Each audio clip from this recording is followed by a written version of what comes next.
Des chercheurs ont récemment mis au jour des passages secrets conçus par Léonard de Vinci sous un château médiéval d'Italie. En s'appuyant sur un croquis du XVe siècle attribué à l'illustre maestro de la Renaissance, une équipe de scientifiques de l'Université Polytechnique de Milan, associée à Codevantech et au château Sforza, a révélé une merveille architecturale jusqu'ici inexplorée. L'édification du château des Sforza débuta en 1358, mais il fut détruit près d'un siècle plus tard lors d'une succession tumultueuse. En 1450, Francesco Sforza, duc de Milan, entreprit sa reconstruction sur les ruines de l'ancienne forteresse. À sa mort, son fils Ludovico en poursuivit l'embellissement, faisant appel aux plus grands artistes de son époque, dont Léonard de Vinci, auxquels furent confiées les fresques. Les peintures de Léonard, encore visibles aujourd'hui dans la salle de l'Axe, témoignent de son passage au château. Durant cette période, il répertoria également plusieurs passages souterrains dissimulés sous l'enceinte extérieure. L'un de ces croquis, daté entre 1487 et 1486, a été retrouvé à l'Institut de France. D'une précision remarquable, il atteste non seulement de l'intérêt profond de Léonard pour l'architecture militaire, mais aussi de son talent pour documenter les structures existantes. Les archives attestent que Ludovico Sforza fit creuser un passage souterrain menant directement à la basilique Santa Maria del Grazie, où reposait son épouse Béatrice d'Este. Leur mariage, célébré en 1491, fut heureux mais tragiquement écourté lorsque Béatrice mourut en couche en 1497. Effondré par cette perte, le duc s'isola durant des semaines, laissant sa barbe pousser et ne portant plus que des vêtements noirs en signe de deuil.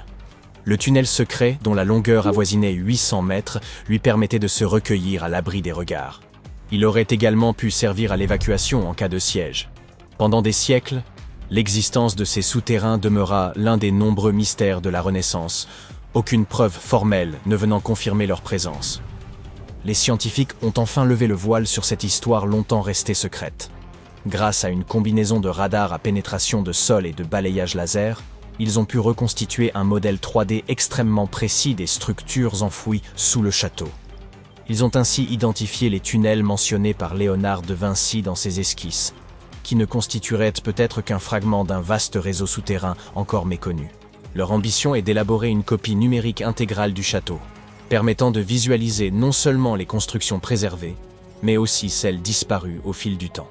Ils envisagent aussi d'intégrer la réalité augmentée au parcours virtuel, afin d'offrir aux visiteurs une immersion inédite dans les passages secrets conçus par Léonard de Vinci. Il demeure incertain que Léonard ait directement contribué à la construction des souterrains récemment mis au jour, mais son génie inventif ne fait aucun doute. En 1502, bien avant l'ère de la photographie et des satellites, il conçut l'une des cartes les plus précises de son temps.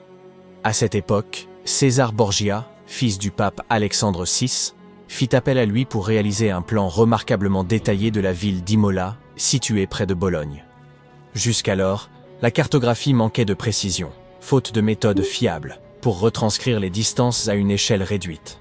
Plutôt que d'élaborer des cartes véritablement pratiques, les cartographes passaient un temps considérable à les enluminer de motifs comme des dragons, des roses, des châteaux majestueux et toutes sortes d'embellissements.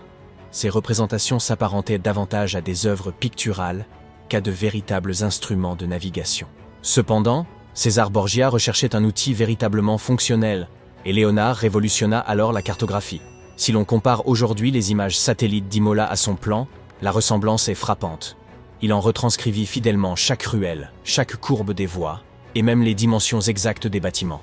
Et il accomplit cet exploit entièrement à la main, se servant uniquement d'un crayon, d'une règle, d'un compas et de quelques-unes de ses propres inventions. Afin de recueillir toutes les données nécessaires, il arpenta les rues durant des semaines, muni d'un odomètre, une grande roue qui tournait au gré de ses déplacements et mesurait la distance parcourue grâce à un câble. Il s'appuya également sur une boussole magnétique pour déterminer les orientations avec exactitude. Il mit également au point un instrument nommé la bussola, conçu pour mesurer les angles au sein d'un cercle. Grâce à cet outil, il put analyser avec précision l'orientation des rues, la taille des intersections et la distance séparant les habitations des axes principaux. Une fois rentré, il s'appuya sur ses notes et ses calculs pour dessiner une carte à l'échelle d'une précision remarquable. Dans ses travaux, Léonard utilisa aussi une technique élaborée par l'humaniste florentin Léon Battista Alberti. Ce dernier avait mis au point une méthode permettant d'inscrire une ville entière dans un cercle grâce aux coordonnées polaires. 8 lignes droites, convergeant vers un centre unique, représentaient les principales directions d'une boussole. Léonard appliqua ce système à la cartographie d'Imola, divisant la ville en 8 sections et n'omettant aucun bâtiment, même le plus insignifiant, ce qui fit de sa carte l'une des plus avancées de son époque. L'illustre inventeur nourrissait un rêve ambitieux: concevoir une machine permettant à l'homme de voler.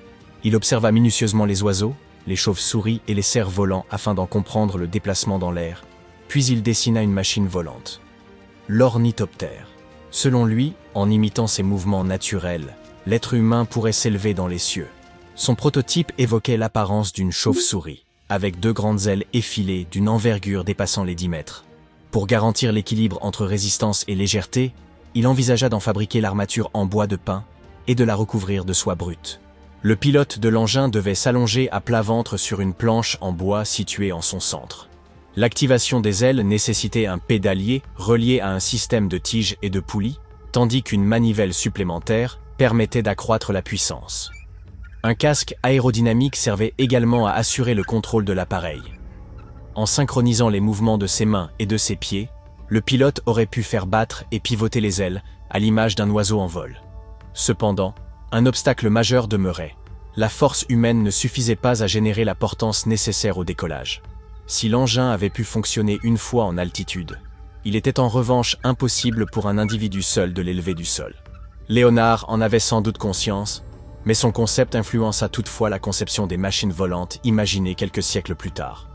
Léonard de Vinci fut en avance sur son temps avec nombre de ses inventions, mais son concept d'automate humanoïde se distinguait par son caractère visionnaire.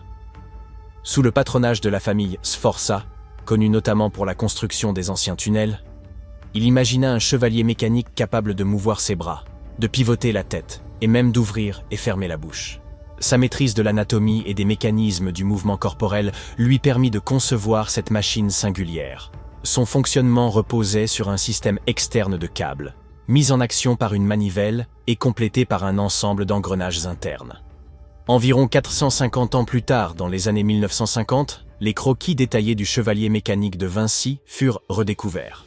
Des chercheurs tentèrent alors de recréer ce robot à partir des dessins originaux.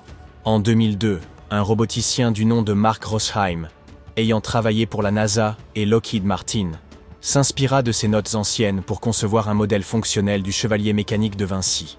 Un autre projet conçu par Léonard pour le Duc Sforza était un pont innovant, pensé pour être démontable et facilement transportable. Destiné aux troupes en campagne devant franchir rivières et douves, ce pont était conçu pour pivoter au-dessus de l'eau et se poser sur l'autre rive. Il était équipé de roues et d'un système ingénieux de cordes et poulies, permettant de le monter et de le replier tout aussi vite. Pour en assurer la stabilité, il prévoyait l'ajout d'un contrepoids spécifique. Dans ses notes, Léonard décrivit son pont comme léger mais solide et en conçut plusieurs variantes pour le duc. Parmi ses autres créations figurait un modèle de pont à assemblage ultra rapide, conçu pour permettre aux troupes de franchir successivement plusieurs cours d'eau. Alors que les scientifiques poursuivent l'exploration des passages secrets imaginés par Léonard de Vinci, de nouveaux pans de l'histoire humaine émergent. Qui sait quelles autres merveilles architecturales enfouies restent encore à découvrir?